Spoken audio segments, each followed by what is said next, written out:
सब गाइस कैसे आप लोग उम्मीद करता हूँ अच्छे होंगे। आज हम लेकर आ गए आपके लिए एक धमाकेदार कहानी जिसमें आपको पूरा मजा आएगा देखते हुए। आप पूरी देखना इस वीडियो को, ठीक है गाइस? चलो शुरू करते हैं। कड़कड़ाती ठंड में गरीब का बिना छत वाला घर। माँ जी, ठंड के मौसम में लकड़ियाँ भी चूल्हे में ज्यादा लगती हैं और खाना बन ही गया है। अब सुमित और देवा जी भी जल्दी से आ जाएं तो चूल्हे के पास बैठ जाते हैं। हाँ बेटा, बस वे लोग आते ही होंगे। शिवानी ऐसा कह ही रही थी कि तभी उसके दोनों बेटे वहां आ जाते हैं। शिवानी उनसे कहती है, सुमित बेटा, लोकेश बेटा, आ गए तुम दोनों। अरे तुम दोनों तो ठंड से कांप रहे हो, जल्दी से चूल्हे के पास बैठ जाओ तो तुम्हें थोड़ा आराम मिलेगा। बहू, दोनों बेटे भी आ गए हैं और अब हम सबको भी भूख लग रही है, तो तुम खाना परोस दो। हाँ माँ, मुझे भी बहुत भूख लग रही है और बहुत ठंड भी लग रही है। हाँ बेटा, बस मैं खाना लगा ही रही हूँ। कोमल चूल्हे पर रोटियां सेकती है और नैना सभी के लिए खाना लगाती है। सभी लोग खाना खाने लगते हैं। तब नैना कहती है, सुनिए जी, मैंने आपको बताया था ना कि घर में राशन खत्म हो गया है, तो आज आप कुछ राशन लेकर आए हैं क्या? अब क्या बताऊं नैना, तुम्हें तो पता है इस कड़कड़ाती ठंड में मजदूरी मिलना भी आसान नहीं है। आज भी मुझे एक छोटा सा काम मिला था जिसमें मैं पिताजी की दवाइयाँ ले आया। अच्छा ही किया बेटा, तूने दवाइयाँ ले आया, नहीं तो इस ठंड में तेरे पिताजी का दमा और बढ़ जाता। कल भी उन्हें ठंड की वजह से खांसी आ रही थी। सभी लोग खाना खा लेते हैं। तभी बबलू कहता है, माँ, मुझे बहुत ठंड लग रही है। बबलू बेटा, बस मैं बिस्तर लगा ही रही हूँ। ऐसा कहकर कोमल झुककर बिस्तर लगाने लगती है। तभी शिवानी कहती है, अरे बहू, तेरा 6वां महीना चल रहा है, तेरे लिए इतना झुकना अच्छी बात नहीं है, तू रहने दे। नैना बहू बिस्तर लगा देगी। तभी नैना वहां आ जाती है और कोमल से बिस्तर लेकर खुद बिछा देती है। सभी लोग लेट जाते हैं। नैना कोमल से कहती है, कोमल, अब तुम भी अपने कमरे में जाकर आराम करो। कोमल अपने कमरे में चली जाती है। तभी शिवानी कहती है, नैना बहू, हमारे घर में 2 ही कमरे हैं, एक में कोमल सोती है और एक में हम सबको सोना पड़ता है। भगवान ने कभी इतना धन ही नहीं दिया कि हम 3 कमरों का घर ले सके। कोई बात नहीं माँ जी, भगवान ने जो दिया है वही बहुत है। मैंने बिस्तर लगा दिया है, आप लोग जाकर लेट जाइए। सभी लोग बिस्तर पर लेट जाते हैं और कंबल ओढ़ लेते हैं। तब चिंकी कांपते हुए कहती है, माँ, हमारा ये कमरा इतना पुराना फटा हुआ है, इसलिए इसे ओढ़ने पर भी मुझे ठंड लग रही है। हाँ माँ, चिंकी सही कह रही है, मुझे भी बहुत ठंड लग रही है। बहू, ऐसा कर, मेरा कंबल भी लेकर बच्चों को उड़ा दे। नहीं नहीं पिताजी, आपकी तबीयत ठीक नहीं रहती, आप रहने दीजिए, मैं अपना कंबल ही उड़ा देती हूँ। अरे बहू, तेरा कंबल भी तो फटा हुआ ही है। अब नैना अपना कंबल भी अपने बच्चों को उड़ा देती है। रात बढ़ने के साथ साथ ठंड भी तेजी से बढ़ रही थी। बच्चे और सास ससुर तो सो चुके थे, लेकिन नैना और सुमित को नींद नहीं आ रही थी। नैना कांपते हुए कहती है, सुमित, अगर तुम्हें थोड़े ज्यादा पैसे मिले तो तुम एक तो कंबल खरीद कर ले आना। ठंड बढ़ती ही जा रही है और घर में कंबल बहुत कम है। हाँ नैना, तुम सही कहती हो। कभी कभी मैं सोचता हूँ कि भगवान ने हमें इतना गरीब क्यों रखा है कि हम ठंड के मौसम में एक कंबल भी नहीं खरीद सकते। वहीं अंदर कोमल लोकेश से कहती है, सुनिए जी, थोड़े बहुत पैसों की व्यवस्था करके एक कंबल ले लीजिए। आपको तो पता है मेरा 6वां महीना चल रहा है और मुझे रात को बहुत ठंड लगती है। हाँ कोमल, मैं कोशिश करूंगा। जैसे तैसे उनकी रात कट जाती है। अगले दिन सुबह नैना चूल्हे पर रोटियां बना रही थी और सभी लोग बैठकर नाश्ता कर रहे थे। तभी अचानक छत से मिट्टी का एक टुकड़ा गिर जाता है। उसे देखकर शिवानी कहती है, देख रहे हो बेटा, आजकल छत से मिट्टी के टुकड़े गिर रहे हैं। अरे शिवानी, हमारा ये घर बहुत पुराना है और छत तो जर्जर हो चुकी है, मिट्टी के टुकड़े तो गिरेंगे ही। सुमित बेटा, छत को रिपेयर करना बहुत जरूरी है, कहीं ऐसा ना हो कि किसी दिन ये छत टूट कर ही गिर जाए। हाँ पिताजी, मैं कोशिश करूंगा कि जल्द से जल्द इस छत को रिपेयर करा दूं। सुमित और लोकेश नाश्ता करके काम पर चले जाते हैं। सभी के नाश्ता कर लेने के बाद नैना चूल्हा बुझा देती है। तब चिंकी कहती, माँ, मुझे बहुत ठंड लग रही है, आपने चूल्हा क्यों बुझा दिया? बेटा, लकड़ियाँ खत्म हो गई हैं, इसलिए चूल्हा बुझाना पड़ा। थोड़ी ही देर में बाहर धूप निकल जाएगी, फिर तुम लोग धूप में जाकर बैठ जाना। थोड़ी देर बाद धूप निकल जाती है और पूरा परिवार धूप में आकर बैठ जाता है। तभी सामने रिपेयर होते एक घर को देखकर कोमल कहती है, भाभी, देख रही हो, शांति चाची की छत भी रिपेयर हो रही है। हाँ कोमल, भगवान से प्रार्थना करो कि हमारी छत भी जल्द रिपेयर हो जाए। नैना ऐसा कह ही रही थी कि तभी शांति उन लोगों को धूप में बैठा देखकर वहां आती है और कहती है, अरे शिवानी बहन, आजकल ठंड बहुत बढ़ रही है ना? हाँ शांति बहन, इसीलिए तो धूप में बैठे हैं। वैसे तुम अपनी छत रिपेयर करवा रही हो, अच्छी बात है। हाँ बहन, हमारी छत काफी पुरानी हो गई थी, इसीलिए उसे रिपेयर करवाना जरूरी था। भगवान की दया से आज रिपेयर हो रही है। वैसे शिवानी बहन, तुम्हारी भी छत बहुत पुरानी हो गई है, जितनी जल्दी हो सके इसे रिपेयर करवा लो। तुम्हें तो पता है हम खुले इलाके में रहते हैं और यहाँ अक्सर आंधी तूफान आते रहते हैं। हाँ बहन, सही कह रही हो। अच्छा बहन, चलती हूँ, थोड़ा मजदूरों से बताकर काम करवाना है। ऐसा कहकर शांति वहां से चली जाती है। तब कोमल अपनी सास से कहती है, माँ जी, हम भी पैसे इकट्ठा करके अपनी छत जल्द ही रिपेयर करवा लेंगे। हाँ बहू, भगवान करे ऐसा ही हो। वैसे धूप अच्छी है, तुम दोनों जाओ और जलाने के लिए लकड़ियाँ बीन कर ले आओ। ठीक है माँ जी, बच्चे खेल रहे हैं तो आप उनका ध्यान रखिएगा। और पिताजी, अगर आपकी तबीयत ठीक न लगे तो आप अंदर जाकर लेट जाइएगा। हाँ बहू, हमारी चिंता मत कर, तू जा, जल्दी लकड़ियाँ बीन कर ले आ, वरना शाम हो जाएगी। अब दोनों बहुएं लकड़ियाँ बीनने के लिए गांव से बाहर जंगल की तरफ निकलती हैं। वो छोटी छोटी लकड़ियाँ बीन कर इकट्ठा करती हैं। तभी कोमल कहती है, नैना भाभी, देख रही हो, वहाँ अमरूद का पेड़ लगा हुआ है और उस पर कितने सारे अमरूद लगे हैं। चलो ना, हम इनमें से कुछ अमरूद तोड़कर रख लेते हैं। हाँ कोमल, वैसे भी बच्चे हमेशा कुछ खाने की जिद करते हैं, वो सभी ये देखकर खुश हो जाएंगे। दोनों बहुएं अमरूद के पेड़ के पास जाकर अमरूद तोड़ती हैं। तभी एक बंदर वहां आ जाता है। नैना कुछ अमरूद बंदरों को भी दे देती है। उसके बाद लकड़ियां लेकर वो लोग अपने घर आ जाते हैं। उन्हें देखकर शिवानी कहती है, बहू आ गई तुम? माँ जी, लकड़ियों के साथ साथ आज कुछ अमरूद भी मिल गए थे। रुकिए, मैं आप लोगों को काट कर खिलाती हूँ। और कोमल, तुम थोड़ी देर बैठकर आराम कर लो, तुम थक गई होगी ना। अब कोमल अपनी सास के पास बैठ जाती है और नैना अमरूद काटकर सभी को खिलाती है। थोड़ी देर बाद बबलू कहता है, माँ देखो ना, शाम हो गई है और हमें फिर ठंड लगने लगी है। हाँ बेटा, मैं चूल्हा जला रही हूँ, तुम दोनों चूल्हे के पास बैठ जाओ तो तुम्हें ठंड कम लगेगी। अब नैना चूल्हा जला लेती है और दोनों बच्चों को चूल्हे के पास बैठा देती है और खाना बनाना शुरू करती है। कोमल भी नैना की मदद करने लगती है। तभी सुमित और लोकेश भी वहां आ जाते हैं। सुमित कांपते हुए कहता है, माँ, आज बाहर बहुत तेज हवाएं चल रही हैं। ऐसा लग रहा है जैसे तूफान आने वाला है। मेरे हाथ पैर तो जैसे जम गए हो। हाँ बेटा, जल्दी से चूल्हे के पास बैठ जा। अब सुमित और लोकेश चूल्हे के पास बैठ जाते हैं। थोड़ी देर बाद नैना खाना निकाल देती है। सभी लोग खाना खाने लगते हैं। तभी मिट्टी का एक टुकड़ा छत से गिर जाता है। ये देखकर लोकेश कहता है, माँ, बाहर तूफान आ रहा है और हमारी ये छत काफी कमजोर है। जल्दी जल्दी सभी लोग खाना खा लो और बाहर निकल जाओ, कहीं ऐसा ना हो कि छत टूट कर गिर जाए। लोकेश की बात सुनकर सभी लोग घबरा जाते हैं। सभी जल्दी जल्दी खाना खाते हैं और घर के बाहर निकलकर खड़े हो जाते हैं। तेज हवाएं चल रही थी। बबलू और चिंकी नैना से लिपट जाते हैं। चिंकी कहती है, माँ, मुझे बहुत तेज ठंड लग रही है, घर के अंदर चलो। बेटा थोड़ी देर रुक जाओ, बस चलते हैं। तभी तूफान का एक तेज झोंका आता है और सारी की सारी छत उड़ जाती है। यह देखकर शिवानी रोते हुए कहने लगती है, हे भगवान, ये तेरा कैसा इंसाफ है। हमारे सर पर एक ही छत तो थी, वो भी अब उड़ गई। अब हम इस बिना छत वाले घर के अंदर कैसे रहेंगे। हिम्मत रखो माँ जी, भगवान ने ये मुसीबत हमें दी है तो वही इसका रास्ता भी निकालेंगे। चलो माँ, अभी तो हमें अपने घर के अंदर जाना होगा। अब सभी लोग कांपते हुए घर के अंदर जाते हैं। तेज हवाएं चल रही होती हैं और ठंड से सभी लोग बुरी तरह कांप रहे होते हैं। तभी नैना कहती है, माँ जी, मैं जल्दी से बिस्तर लगा देती हूँ। हम बिस्तर में घुसकर सो जाएंगे तो थोड़ी राहत मिलेगी। हाँ बेटा, ये ठीक है, जल्दी से बिस्तर लगा दे। अब नैना जल्दी से बिस्तर लगा देती है। सभी लोग बिस्तर में लेट जाते हैं और नैना सभी को कंबल ओढ़ा देती है। सुमित कहता है, नैना, कंबल ओढ़ने का तो कोई फायदा ही नहीं है। हवाएं इतनी तेज चल रही है कि ये कंबल ठंड को नहीं रोक पा रहा है। माँ, मुझे बहुत ठंड लग रही है, कुछ तो करो। माँ, मुझे भी बहुत ठंड लग रही है, मुझे और कंबल उड़ाओ ना।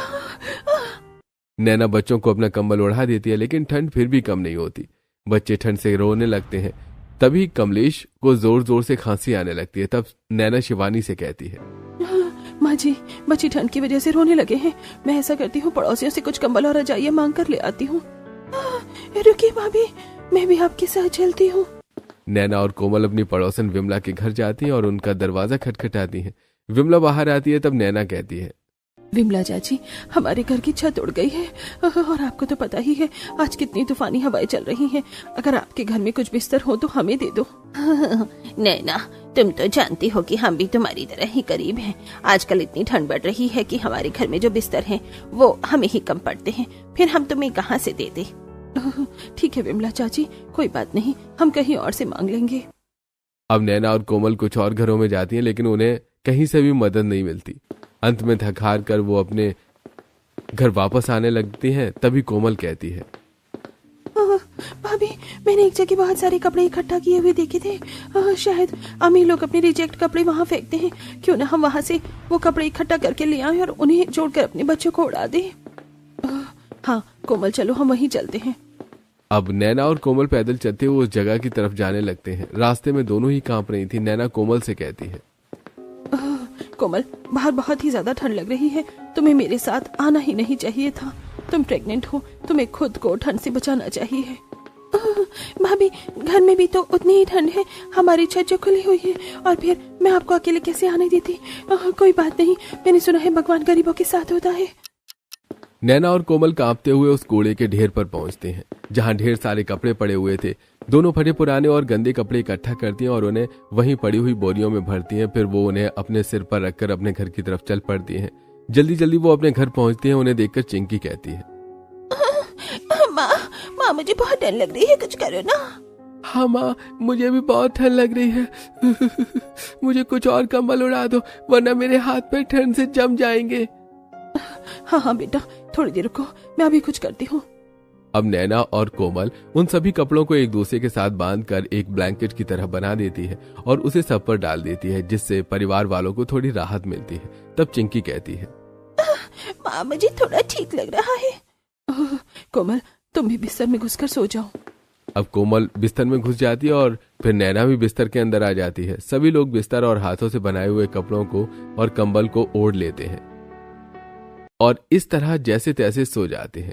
अगली सुबह नैना चिंकी को छूकर सुमित से कहती है, सुनिए जी, चिंकी को तो इस बुखार है।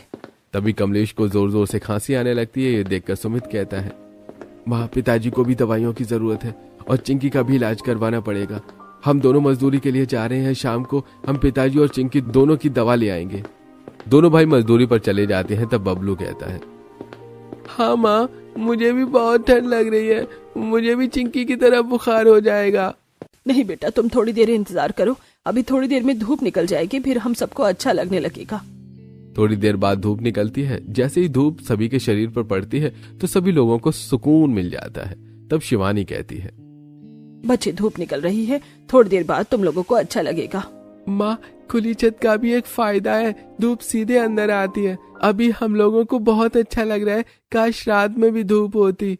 सभी लोग बबलू की बात सुनकर मुस्कुरा देते हैं। तभी मोहल्ले की कुछ औरतें उनके घर आती हैं और कहती हैं, अरे शिवानी बहन, हमने देखा कि रात में तूफान में तुम्हारे घर की छत उड़ गई।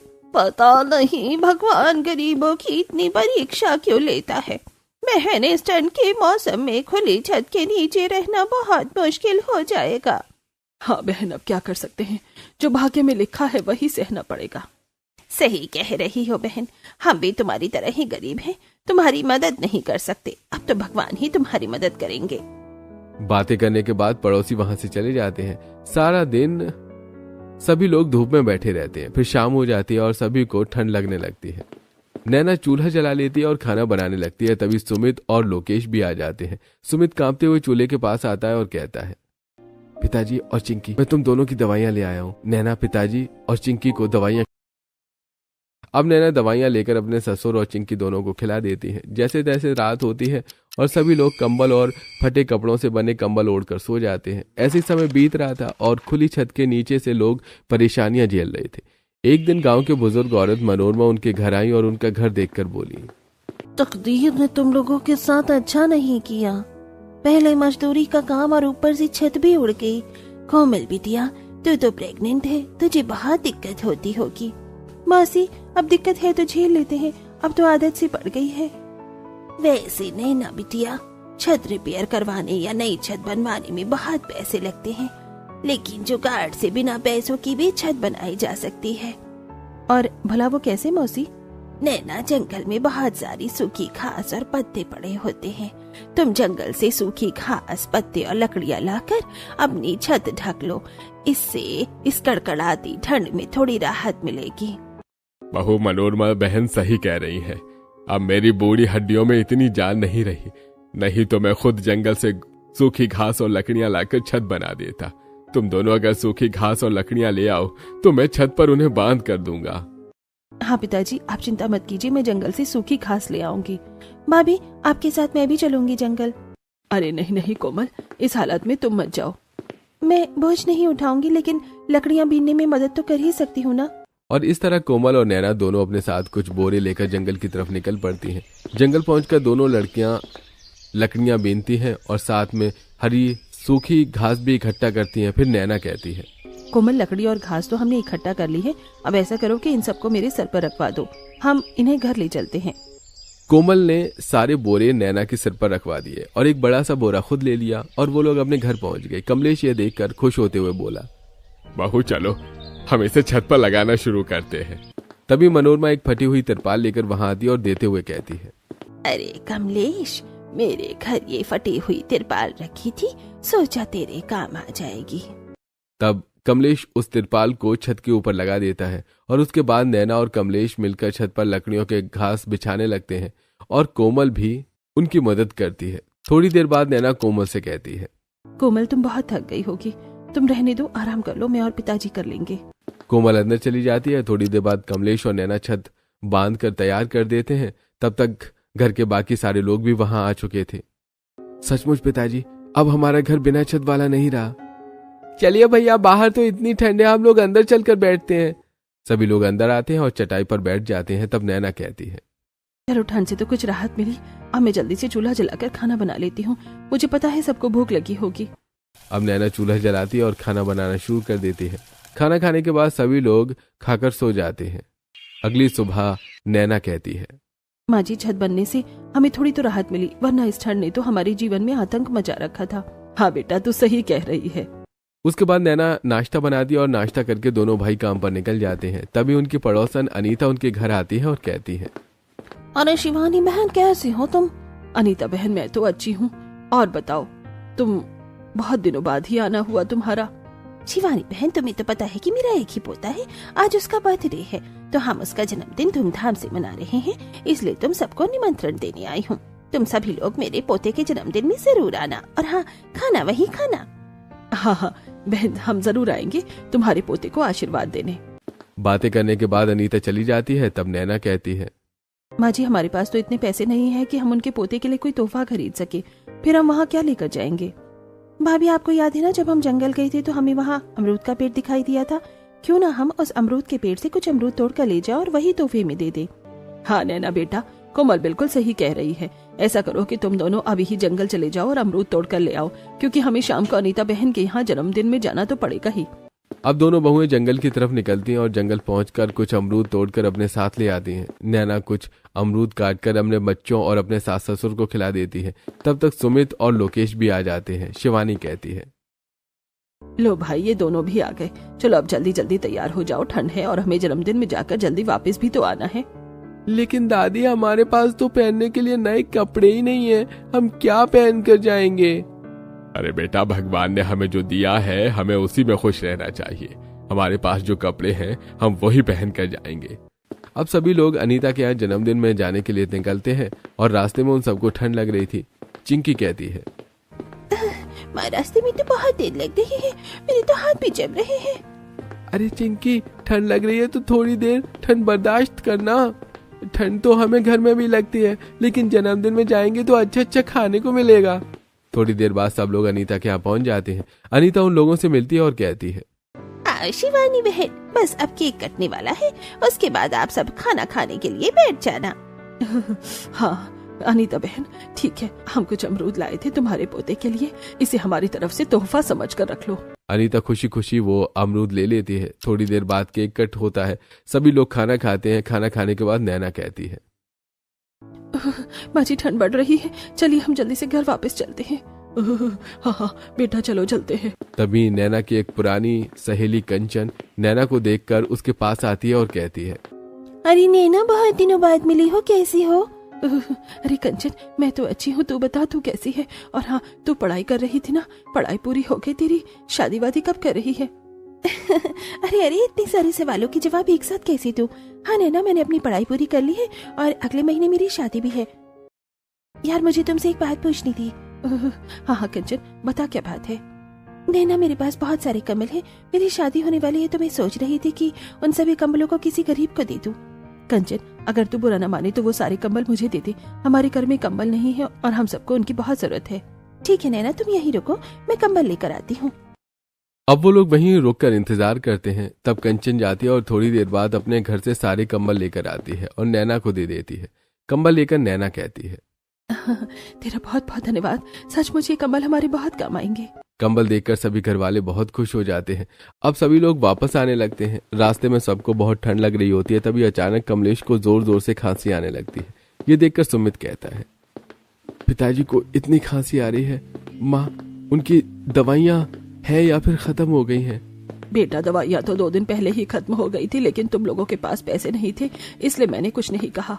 भैया कल ऐसा करता हूँ, सेठ जी से थोड़ा एडवांस पैसे लेकर पिताजी की दवाइयाँ लाकर दे दूंगा। बातें करते हुए वो लोग घर पहुंच जाते हैं। ठंड की वजह से सभी लोग कांप रहे होते हैं। तब शिवानी नैना से कहती है, बहू आज तो तेरी सहेली ने हमें इतने सारे कंबल दे दिए हैं, जल्दी से बिस्तर लगा दे, आज तो हम इन कंबलों को ओढ़कर चैन से सोएंगे। हाँ दादी, और आज कंबल ओढ़ने के बाद हमें ठंड भी नहीं लगेगी।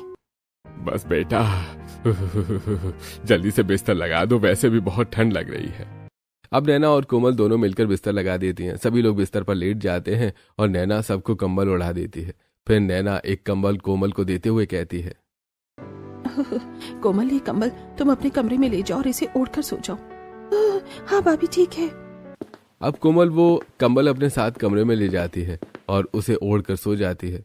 सभी लोग कंबल ओढ़कर चैन से सो रहे थे, लेकिन शायद किस्मत को उनका सुकून मंजूर नहीं था। रात के 5 बजे हवाएं अचानक से जोर जोर से चलने लगती हैं। तभी अचानक कमलेश की नींद खुलती है और वो कहता है, हे भगवान, अरे लगता है फिर से तूफान आने वाला है। पिताजी, मुझे लगता है कहीं ऐसा ना हो कि हमारी ये छत भी उड़ जाए। सभी लोग उठकर बैठ जाते हैं। नैना और लोकेश भी बाहर वाले कमरे में आ जाते हैं और थोड़ी देर बाद तेज हवा के साथ उनकी छत उड़ जाती है। शिवानी कांपते हुए कहती है, बेटा बहुत ज्यादा ठंड लग रही है, ऐसा करो कि इन कंबलों को छप्पर की जगह लगा दो। हाँ भाभी, माँ सही कह रही है, चलो हम इन कंबलों को छप्पर की जगह लगा देते हैं। सभी लोग मिलकर उन कंबलों को छप्पर की जगह लगा देते हैं। उन्हें लगाते लगाते सुबह हो जाती है। सभी लोग ठंड से बहुत बुरी तरह कांप रहे होते हैं, लेकिन हवाएं अभी तेज चल रही होती, इसलिए नैना, सुमित और लोकेश कंबलों को पकड़े रहते हैं। ये देखकर शिवानी कहती है, हे भगवान, ये हवा तो कम होने का नाम ही नहीं ले रही। आप लोग कब तक इस तरह कंबलों को पकड़ कर रखेंगे? क्या करे शिवानी, अगर इसे छोड़ दिया तो वो उड़ जाएगा। जब तक हवा कम नहीं होती हमें इसे ऐसे ही पकड़ कर रखना होगा। 1-2 घंटे की बात है, तब धूप निकल आएगी और हवा भी कम हो जाएगी। सुबह के 6 बज चुके होते हैं और बाहर हल्के हल्के कोहरे के बीच सुबह हो रही होती है। तभी गांव की रूपा नाम की एक औरत वहां से गुजरती है। वो नैना और उसके घर वालों को इस तरह कंबल पकड़े खड़े देखकर पूछती है, अरे नैना भाभी, ये क्या, तुम लोग इस तरह कंबल क्यों पकड़ रखे हो? रूपा, हमने इन कंबलों से छप्पर बनाया है, अगर ये भी उड़ गया तो हम क्या करेंगे, इसलिए इन्हें पकड़ कर रखा है। यह सुनकर रूपा जोर जोर से हंसने लगती है। रूपा, तुम इतनी जोर जोर से क्यों हंस रही हो? किसी की गरीबी का मजाक उड़ाना अच्छी बात नहीं है। नैना भाभी, मजाक नहीं उड़ाओ तो और क्या करो। मुझे देखो, मेरा पति नहीं है और मेरे 2 बच्चे हैं, फिर भी मैं काम करके उन्हें पाल रही हूँ। और एक तुम लोग हो जो सारा दिन घर में बैठे रहते हो। तुम लोग भी मेहनत मजदूरी करो और अपनी गरीबी दूर करो। अच्छा, मैं चलती हूँ, मुझे देर हो रही है। ऐसा कहकर रूपा वहां से चली जाती है। थोड़ी देर बाद धूप निकल आती है और हवाएं भी कम होती हैं। सभी लोग घर के अंदर आ जाते हैं। सभी बहुत थक चुके थे। तो कोमल कहती है, वैसे नैना भाभी, रूपा सही कह रही थी, क्यों ना हम सभी मिलकर थोड़ा थोड़ा काम करें। हाँ कोमल, मैं आज ही आसपास के गांव में बड़े किसानों के यहाँ जाकर झाड़ू पोंछी का काम पता करती हूँ। और कोमल, तुम बाहर जाकर काम तो नहीं कर सकती, लेकिन मैं तुम्हारे लिए घर पर ही तुरपाई और मोती पिरोने का काम ले आऊंगा, तुम वो कर लेना। हाँ बहू, मैं तेरी मदद कर दिया करूंगी तुरपाई करने में। और मैं भी आसपास के गांव में किसी दुकान पर अपने लिए छोटा मोटा साफ सफाई का काम ढूंढ लूंगा। अब सुबह होते ही नाश्ता करके सभी लोग अपने अपने काम की तलाश में निकल जाते हैं। नैना आसपास के घरों में झाड़ू पोछा का काम ढूंढ लेती है। वहीं सुमित कोमल के लिए तुरपाई और मोती पिरोने का काम ले आता है, जिसे कोमल करने लगती है। कमलेश भी एक किराने की दुकान पर साफ सफाई का काम ढूंढ लेता है। सभी लोग अपना अपना काम करके शाम को घर वापस आते हैं। तब नैना कहती है, आज तो हम सब ने अपने अपने हिस्से का काम किया है और देखो सबको थोड़े थोड़े पैसे भी मिले हैं। अब इसी तरह पैसा इकट्ठा करके हम जल्दी ही अपनी छत बनवा लेंगे। 6 महीने बाद। आखिर हम सब ने मिलकर अपनी ये छत बनवा ही ली। हाँ शिवानी, अब तो ठंड भी जा रही है। अगले साल तक हम सब कंबल, गद्दे, रजाई, बिस्तर सब कुछ खरीद लेंगे और हमारी ठंड बड़े आराम से कटेगी। तो गाइस, अगर आपको ये हमारी कहानी बढ़िया लगी तो इस चैनल को सब्सक्राइब कर देना और लाइक भी कर ही देना, और कमेंट में ज़रूर बताना कि हम ऐसी वीडियो लाते रहे या नहीं। शेयर भी कर देना अपने दोस्तों के साथ में। ठीक है गाइस, ऐसी हम वीडियो ज़बरदस्त आपके लिए लाते रहेंगे। आप हमें इसी तरह सपोर्ट बनाए रखिए, क्योंकि हमारा ये न्यू चैनल है। हम आपको बहुत अच्छी कहानी देखने के लिए मिलेगी इस चैनल पर। ठीक है गाइस, देखिए अभी हम ये कहानी अपलोड की है, तो आप कमेंट में बताना हमको कौन सी कहानी अपलोड करनी है अपने पास।